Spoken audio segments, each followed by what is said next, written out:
Aquí lo que vamos a tratar este capítulo, este episodio, vamos a tratar de todos estos problemas que tienen los migrantes y que tal vez desconocen, que toda persona, sea nacional o extranjera, con el puro hecho de estar en territorio nacional, estar en territorio mexicano, tiene derechos, ¿no? Claro. Y esos derechos están amparados precisamente por el juicio de amparo. Hola, hola, ¿cómo están? Bienvenidos a su podcast favorito, Al Amparo de un Café, con mi amigo Carlos Moreno y su servidor Rogelio Leal. ¿Qué tal? ¿Cómo estás, amigo? Salucita.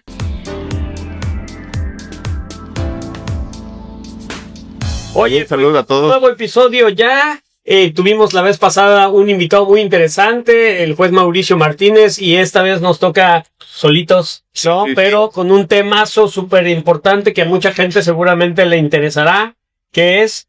Estamos en el episodio 12 y vamos a hablar de las detenciones en materia migratoria, ¿no? Un tema importante porque, al final de cuentas, en todo el país, con estas oleadas de migrantes, pues las principales ciudades han visto ahora sí que visitadas, ¿no? Por esta población, y bueno, pues es muy común verlos mientras transitamos, y pues vamos a hablar un poco acerca de los problemas jurídicos o legales que representan para estas personas estar aquí en el país. Exacto, sí, fíjense que bueno, pues ahorita con la situación que se está dando en los Estados Unidos de Norteamérica, con toda esta circunstancia de las deportaciones masivas y todo esto, pues ha traído como consecuencia que mucha gente de Centroamérica y de Sudamérica pues tenga que estar como país intermedio a Estados Unidos, ¿no? Digo, Estados Unidos mexicanos, ¿no? De México. Sí. Entonces, el país de México pues tenga que ser un país intermedio donde pueden quedarse un momento,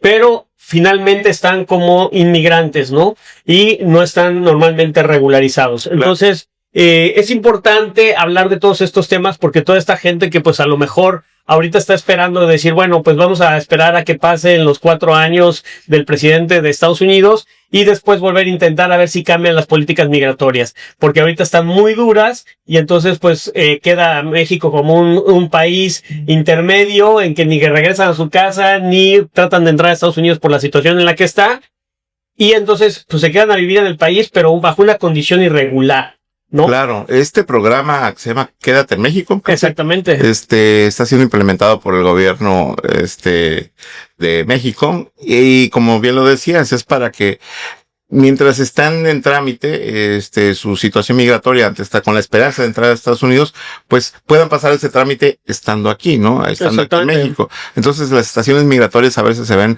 rebasadas, ¿no? Porque sabemos que por lo general vienen del sur, e ingresan por Chiapas, por Quintana Roo, y bueno, a final de cuentas, van poco a poco transitando con la esperanza de llegar hasta el norte del país y eventualmente pasar, pero a final de cuentas, en cada ciudad que van pasando, pues van estableciéndose nuevas condiciones, ¿no? Porque incluso pueden ser detenidos, ¿no? Claro, y sin perder de vista, amigo, que bueno, no solamente gente de América, ¿no? Sino pues también tenemos gente de Europa, gente de otros lados que también utiliza a estos países sudamericanos para internarse en el país y después tratar de llegar a Estados Unidos, ¿no? De otras partes del mundo.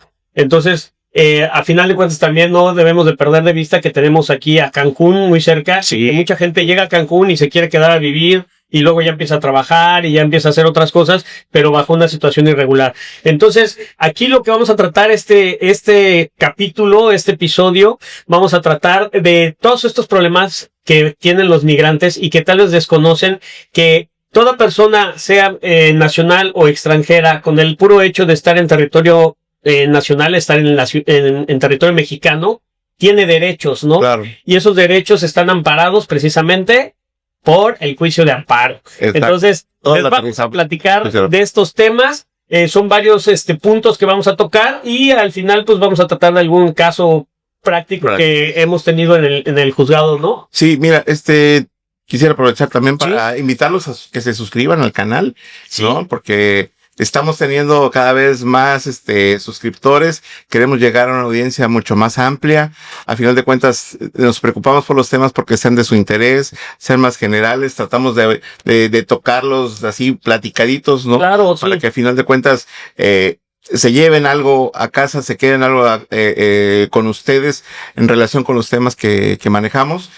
Pueden ser estudiantes, abogados o público en general, pero a final de cuentas nuestro interés es que el llegarle tema a más público, ¿no? Exacto, entonces los invitamos a suscribirse y a darle clic a la campanita. Sí, claro, suscríbanse, síganos en redes y pues vamos a hablar de temas así, como ustedes ya vieron en el capítulo pasado, mi amigo les comentó que hemos dado por concluida propiamente como una temporada, decías, ¿no?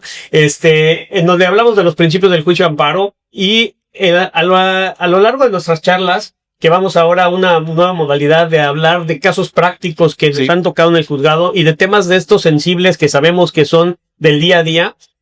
Vamos a estar hablando de estas nuevas situaciones y los invitados con nuevos asuntos que les hayan tocado, que son muy interesantes y que podamos discutir aquí, pues para que sea del conocimiento de todos ustedes. Esta ocasión no debemos dejar de advertir que estamos aquí en una super locación que se llama la cafetería Pingo y Lola en Plaza Altana, donde les reiteramos, el café está excelente, un café chapaneco buenísimo, una panadería deliciosa, tienen unos desayunos exquisitos, vengan, conózcanla y estoy seguro, se los puedo asegurar, que se van a ir con un muy buen sabor de boca y llenos y satisfechos de todo lo que venden aquí y sus precios además súper accesibles, ¿no? Sí, como contexto, estamos en Mérida y está por la zona de San Francisco de Montejo. Entonces es una zona muy, muy popular y aquí está Plaza Altana y pues por aquí los están esperando, ¿no? Claro. Y bueno, pues ¿entramos en materia? Entramos en materia, ¿no? Bueno, pues fíjense que, ¿qué pasa con estas cuestiones migratorias? En principio a mí me gustaría dejar sentado, amigo, que los migrantes no son criminales en principio, ¿no? O sea, mucha gente los criminaliza, mucha gente los señala, estigma, ¿no? los estigmatiza como gente criminal, como gente que huyó de su país por un delito. Y no necesariamente el migrante, pues en muchas ocasiones sale porque tiene miedo de que lo maten. Viene huyendo de una situación riesgosa. Nadie quiere irse de su país. Lo decíamos ¿te acuerdas cuando hablamos también de la cuestión migratoria en otros episodios? Nadie quiere irse a su país. ¿Quién quiere abandonar su país? Claro. Tu país es el que quieres, es donde naciste, es donde te creciste, donde están tus costumbres. Están tus costumbres, la comida que disfrutas, todo. Entonces, como que nadie quiere irse de su país, pero te ves obligado por las circunstancias que vives en ese país, por la economía, por una situación social, por una cuestión de inseguridad, y te ves obligado a salir de tu país para buscar un mejor futuro, ya sea para ti o para tu familia. Ajá. Y entonces, ante esa situación, es que sales y vienes en una situación migratoria que estás de migrante irregular porque precisamente no tienes la posibilidad económica o jurídica suficiente para poder hacerlo de manera adecuada conforme las leyes lo marcan, ¿no? Te conllevan muchas veces, en ocasiones, a salir con lo que tengas en la mano, tal vez solamente tus documentos de identificación más elementales, a veces menores que ni siquiera documentos traen, y pues se salen huyendo porque si no los matan, ¿no? Entonces, esto es lo que yo me gustaría empezar a contarles, que los migrantes no son delincuentes. Los migrantes son gente común y corriente como nosotros, que se ven en un estado de necesidad de abandonar su país. De tal manera que a partir de ahí deben de ser tratados de manera adecuada, de manera correcta, apegados a derecho, de manera digna. Esa es la palabra. Exacto. Dignamente, ¿no? Exacto, sí. Recordemos que el artículo 2º constitucional establece... perdón. No. Córtale. ¿Cuál segundo? El primero constitucional establece los derechos fundamentales. La ley de trabajo, pero estás en otra materia. ¿Se acuerdan? El artículo 1 constitucional establece precisamente los derechos fundamentales de todas las personas. Y en la Constitución únicamente los reconoce, ¿no? Sí. No es que te los dote. Entonces reconoce que cualquier persona estando dentro del país, obviamente, tiene esos derechos.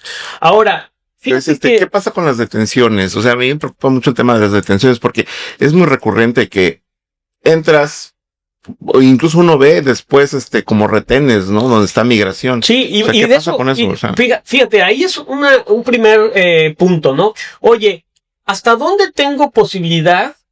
O sea, ¿hasta dónde es correcto o no que la autoridad me pueda solicitar mi identificación para ver si soy migrante o no? derivado tal vez de mis características físicas, ¿no? Si esto es estigmatizante, si esto es discriminatorio, o si es una facultad que sí tiene la autoridad para hacerlo.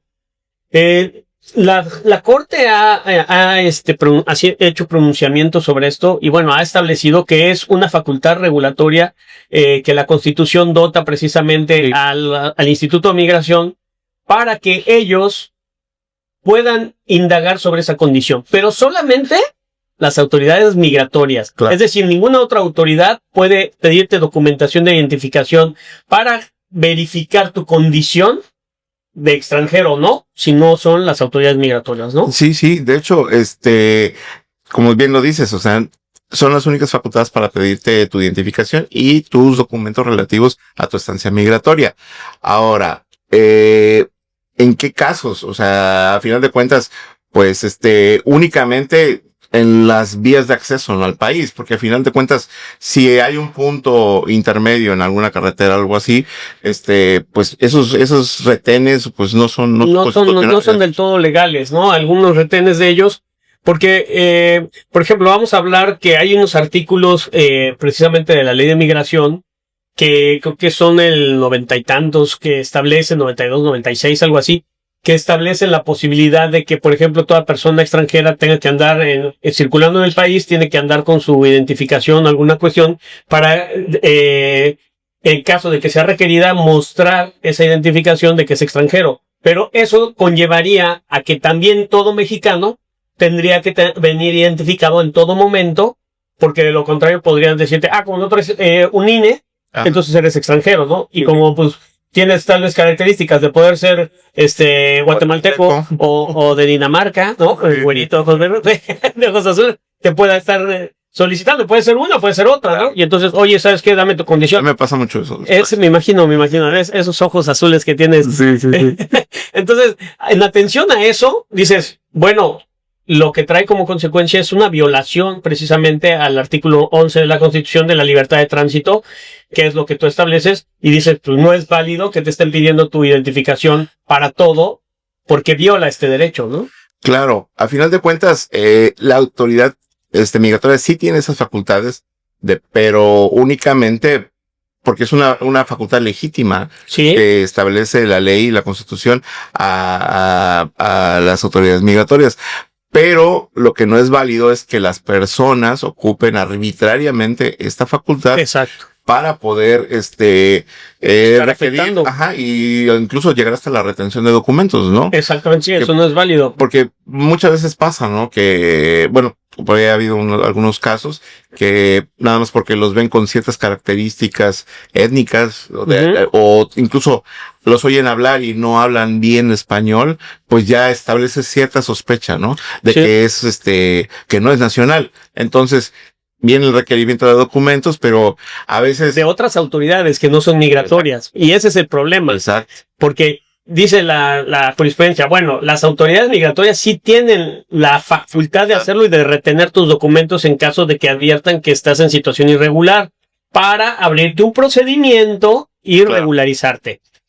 Pero no siempre son las autoridades del Instituto Nacional de Migración, sino son autoridades preventivas que bajo un supuesto oficio de colaboración que nunca muestran y que además ese oficio de colaboración debería ser específico para cada caso en concreto, ni no general, hacen abuso de esta facultad de autoridad y entonces, sabes que yo te detengo y lo que hacen mucho es, yo te detengo, te retengo y entonces habla migración. Oye, no, espérate, es que no se trata de eso porque ya estás queriendo convalidar el acto y pasa que entonces después los de migración vienen y ellos hacen pasar como si ellos estuvieran revisados, si ellos estuvieran detenidos, cuando te detuvo una autoridad que te corresponde, y cuando esto, obviamente, en el proceso se evidencia, pues es una detención ilegal a todas luces y cae su procedimiento administrativo porque hubo una violación de esta manera, ¿no? Claro, no quiero decir que en todos los casos suceda, pero muchas ocasiones así pasa. Y entonces estas detenciones caen por ilegales y pues obviamente cae todo el procedimiento. Sí, después pasa también que las autoridades, ya sea preventivas o migratorias, argumentan que los documentos que trae la persona en ese momento detenida, pues son apócrifos. Entonces también Ándale, eso conlleva a la retención de documentos, pero si en caso de que fueran autoridades de migración, tienen la obligación inmediatamente de establecerlo y avisar, ¿no? Y recabar pruebas en relación con la autoridad competente, en este caso el INE, ¿no? Para verificar eso y en todo caso ponernos a disposición del Ministerio Público dentro de los términos legales establecidos, ¿no? Claro. Porque esa es la cuestión. Cada autoridad tiene sus propias facultades y su competencia. Entonces, no invadir una facultad que no te corresponde, una competencia que no tienes, sobre pretexto de que tengo alguna facultad para hacer ciertas situaciones, ¿no? Entonces creo que eso es muy importante. Ahorita recuerdo los artículos que te comentaba, en los artículos 97 y 98 de la Ley de Migración. Y bueno, ¿qué pasa con los alojamientos en estaciones migratorias? ¿Son legales, no son legales? ¿Te acuerdas qué ha dicho la jurisprudencia? Sí, porque tienen ciertas matices, pero en general, ¿son legales? En general sí son legales, ¿no? Okay. Porque tienen, volvemos al punto medular, que las autoridades migratorias tienen la facultad constitucional de poder analizar la situación migratoria de una persona. ¿Qué pasa? Bueno, son sometidas a un procedimiento administrativo, está esta retención de la persona, pero pues por ahí ya se declararon inconstitucionales unos artículos de la Ley de Migración, ¿no? Porque excedían, ¿no? Los plazos para una detención.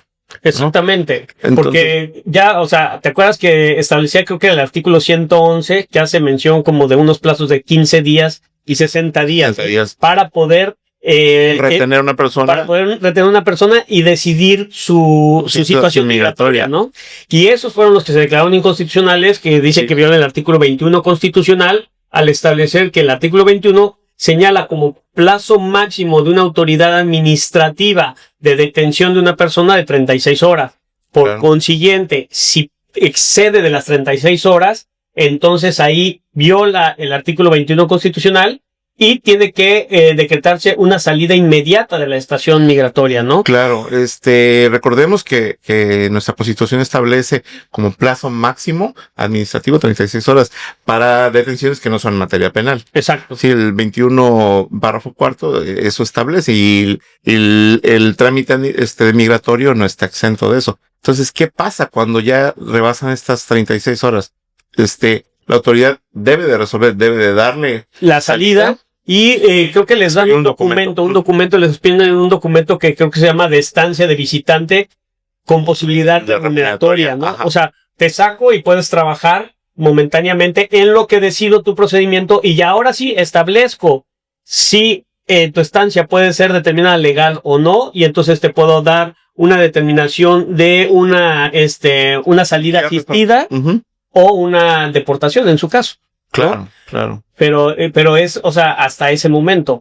Y fíjate que eso fue un criterio de la Corte que se emitió porque había mucha esta situación, incluso que detenían a las personas y a veces estaban hasta 60, 90, hasta más de 3 meses supuestamente alojadas, pero en una detención porque finalmente no podía salir del alojamiento, ¿no? Claro. Entonces era un tipo de prisión y había muchos abusos.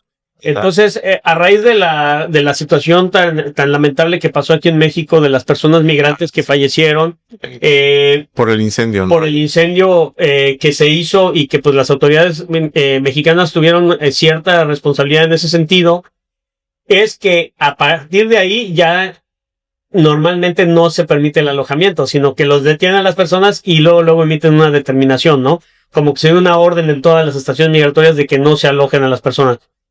Pero antes era muy recurrente en el juzgado llegar con personas que estaban alojadas de manera excesiva y entonces venían al juicio de amparo solicitando esa circunstancia. Porque todos estos aspectos que decimos que son derechos que tienen los migrantes, de ser violados, tienen el juicio de amparo para defenderse. Claro, ¿no? Y es decir, estos criterios son relativamente recientes, ¿no? De 2023. Porque anteriormente, como dices, no estaba clara la situación.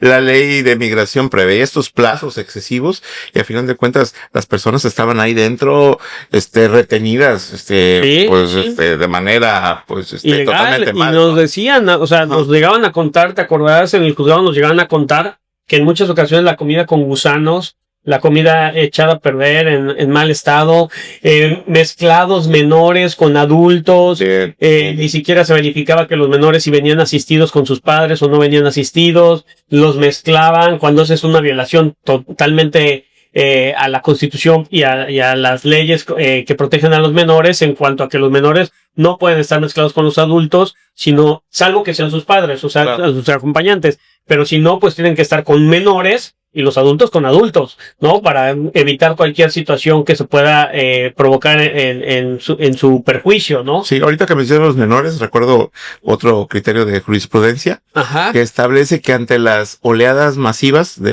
migrantes, sí, muy interesante. Hay que, a final de cuentas, el Estado tiene la obligación de ver las cuestiones accesorias, ¿no? Al procedimiento administrativo. Estas oleadas masivas, bueno, todavía les cobran impuestos masiva. No, es cierto. Esas oleadas masivas de migrantes. Ya parece cerveza. Ajá.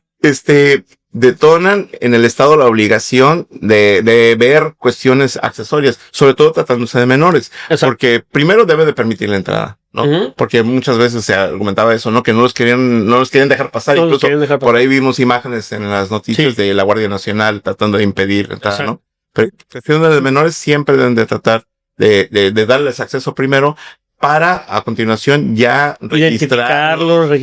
Sí, a final de cuentas lograr que logren su estatus de migratorio regular de alguna manera, aunque sea temporal. Exacto. En lo que se investiga, ¿no? Porque pasa mucho, de verdad pasa mucho que menores que vienen de Centro y Sudamérica en muchas ocasiones no traen identificación, no traen ni siquiera acta de nacimiento. Entonces, es importantísimo que tengan una identidad. Es un derecho mínimo que tienen los menores a ser identificados, a saber cómo me voy a identificar, ¿no? Sí. Entonces, a veces tú dices, no, pues me llamo Juan y tu apellido Pérez, pero pues hasta ahí, o sea, claro, no sé quién es mi mamá, no sé quién es mi papá, o mi papá se quedó, mi papá está en Estados Unidos, mi mamá me dijo que viniera, le pagó a una persona para que me acompañara, y pues la persona aquí me abandonó en la entrada, se fue con el dinero y aquí estoy, ¿no? Y entonces ante esa situación, pues es un menor que está en estado de indefensión y por tanto tiene que ser asistido por el Estado mexicano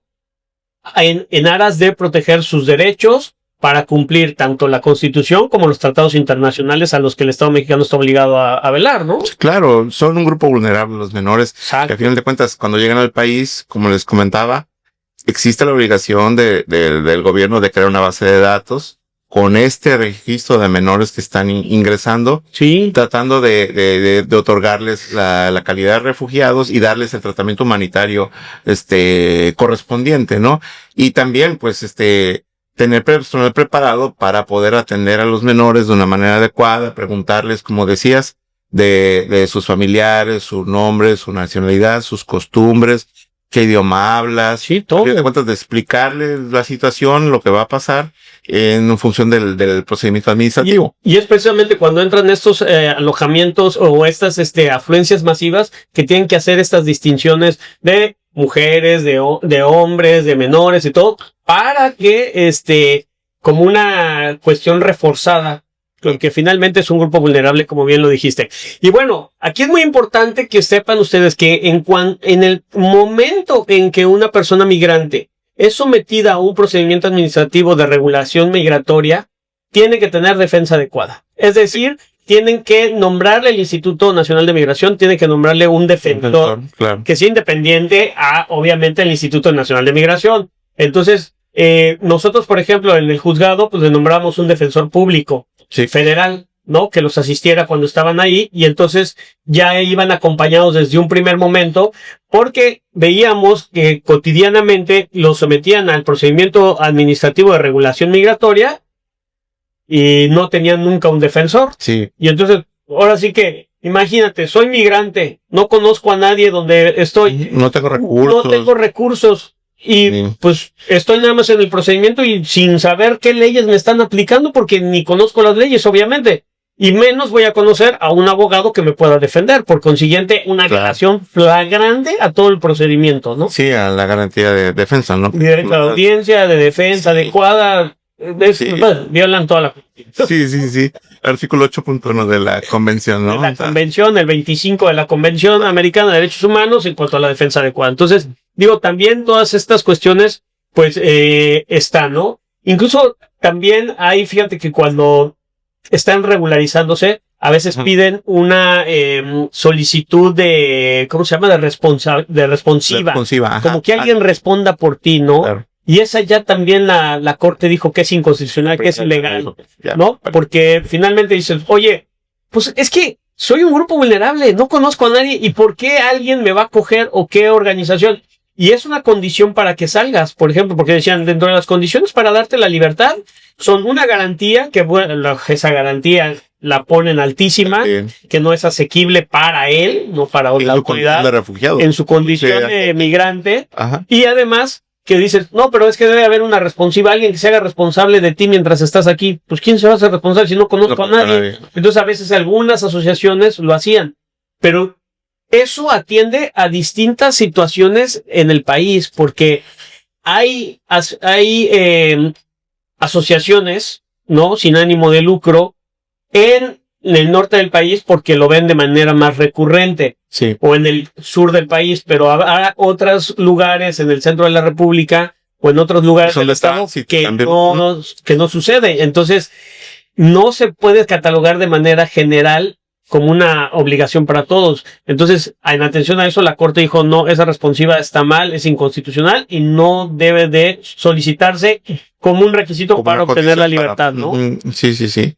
Al final de cuentas, son avances, ¿no? Que la Corte ha implementado en este procedimiento migratorio alineados a los criterios internacionales de refugiados, de migrantes, porque a final de cuentas México por su ubicación geográfica es un país necesariamente involucrado en este tema. Entonces sí necesitamos conocer a final de cuentas, porque ¿sabías qué?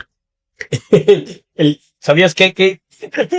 ¿Sabías que si te detienen en una estación migratoria, puedes promover un juicio de amparo para defenderte? Claro. ¿No? Porque obviamente todos estos derechos, o sea, todas estas cuestiones que estamos hablando, son violaciones que se pueden cometer durante el procedimiento. Y para esto tú vas a estar acompañado siempre de la posibilidad de promover un juicio de amparo. Sí. Que es una excepción al principio de definitividad. Bien, ¿no? ¿Recordarán de los principios? Pues precisamente esta es una excepción al principio de definitividad. ¿Por qué? Porque eres un grupo vulnerable. Porque estás en un estado de indefensión latente, claro. Y entonces, por consiguiente, necesitas estar completamente asistido en todo momento y que el juicio de amparo sea procedente para defender tu derecho fundamental, ¿no? Entonces, sumamente importante que sepan ustedes, todos los migrantes, que tienen el juicio de amparo a su disposición para poderse defender ante cualquier abuso que la autoridad migratoria pueda llegar a cometer en su contra, ¿no? Sí, también recordemos que el pueblo mexicano es muy,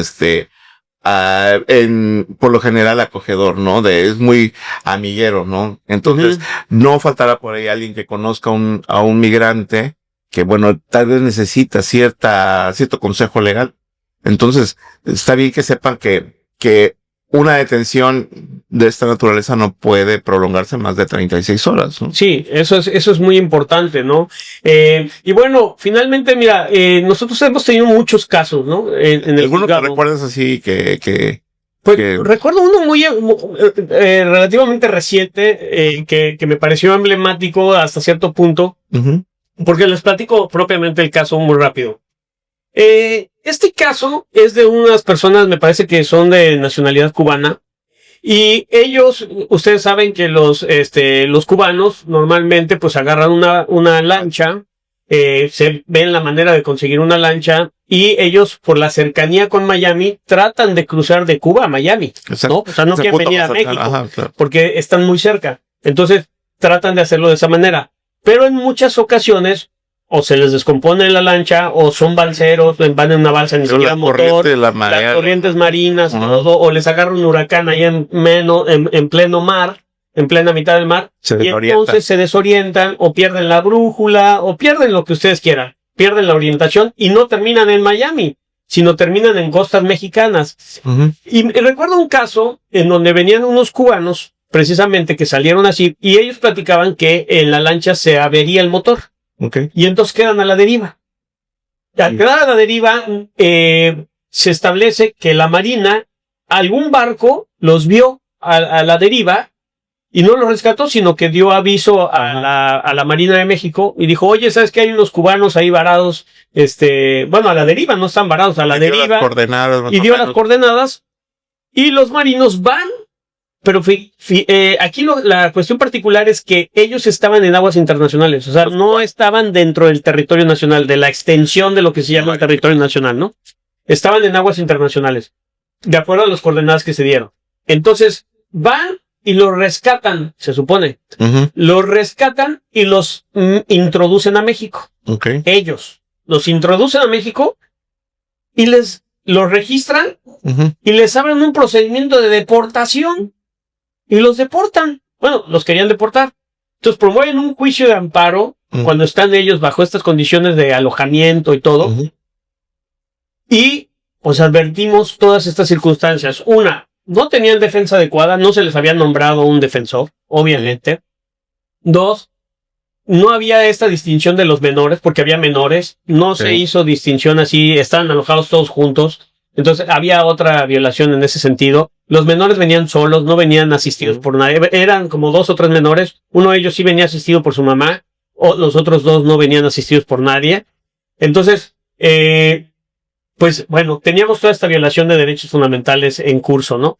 Aunado a ello, yo decía, a ver, ¿por qué les abres un procedimiento de deportación? O sea, para empezar, ellos lo basaban en un artículo, creo que era el artículo 144, algo así, que establece que cuando te introduces al país, ¿no? De manera ilegal.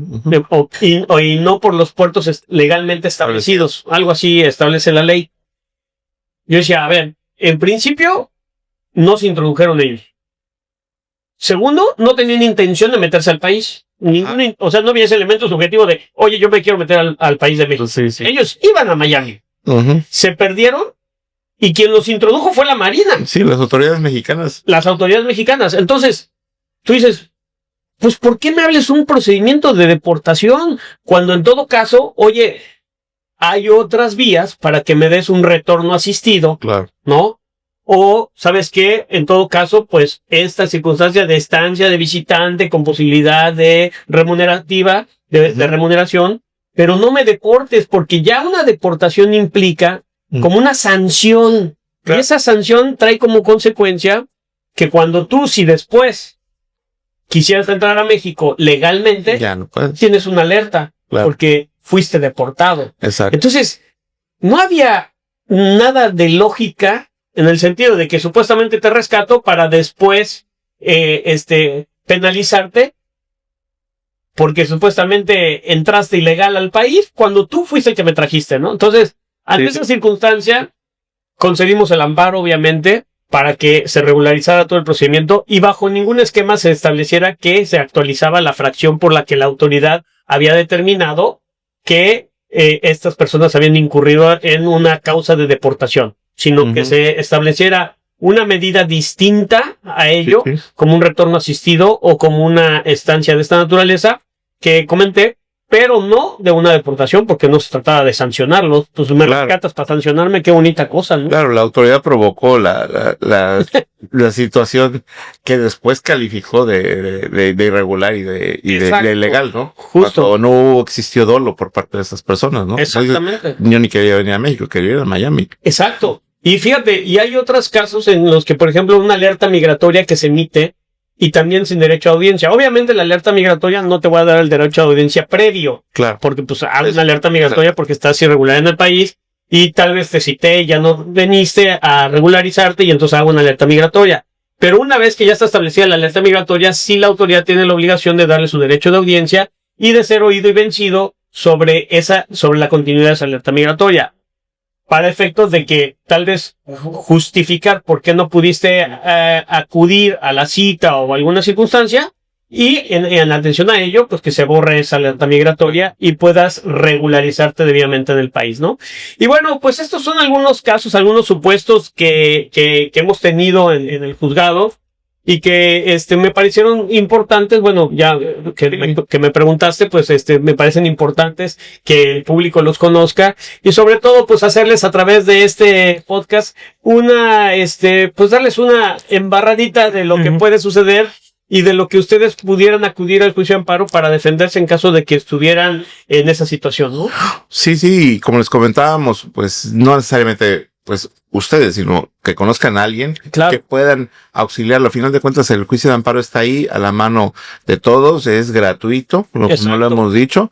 Y bueno, tratándose de estos casos, también se pueden manejar suspensiones de plano, ¿no? Claro, en caso de que sea deportación, hay una suspensión de plano, ¿no? Sí, entonces sí es bastante importante que la gente conozca. Y bueno, ya les hemos comentado estos criterios de la corte, de la primera sala, los que estuvimos platicando, y a final de cuentas aterrizados a un caso práctico. Recuerdo también que dentro de ese procedimiento, no sé si fue ese asunto o no, también se establecían, todavía no estaban vigentes estos criterios, entonces la autoridad migratoria como que no tenía claro todo esta serie de derechos de los migrantes. Sí, recuerdo que trataste, bueno, lo implementaste ahí varias situaciones como la defensa, como la caución. La caución que fuera asequible. ¿Puedes explicar un poquito? Y sí, o sea, ahí me acuerdo muy bien porque era muy novedoso y decía, oye, se violan las formalidades esenciales del procedimiento el que no tengas una defensa adecuada y que la defensa adecuada debe ser desde el momento del inicio del procedimiento, no en el momento ya que voy a emitir la resolución,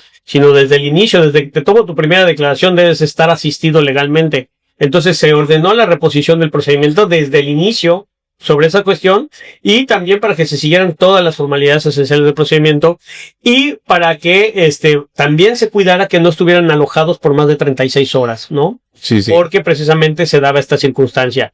Y ante esa posibilidad de que hubiera un exceso, tenían que ser, darles la salida con esta circunstancia de la estancia de visitante, con posibilidad de obtener una remuneración. Sí, recuerdo que la autoridad migratoria en aquel entonces fue bastante reticente, porque dice, ¿cómo lo voy a dejar salir? Bueno, se estableció, ponle unas medidas para que lo tengas en contacto, para es una fianza, para que pero asequible. Asequible, ahí ¿no? Decían, o sea, no entendían muy bien el término de asequibilidad para él, no para la autoridad, ¿no? Y también ahí tuvimos algunos detalles, pero finalmente se logró y finalmente se hubo toda esta reposición, se pudo llevar a bien, a buen puerto, digamos, y estas personas pues vieron protegidos sus derechos, ¿no?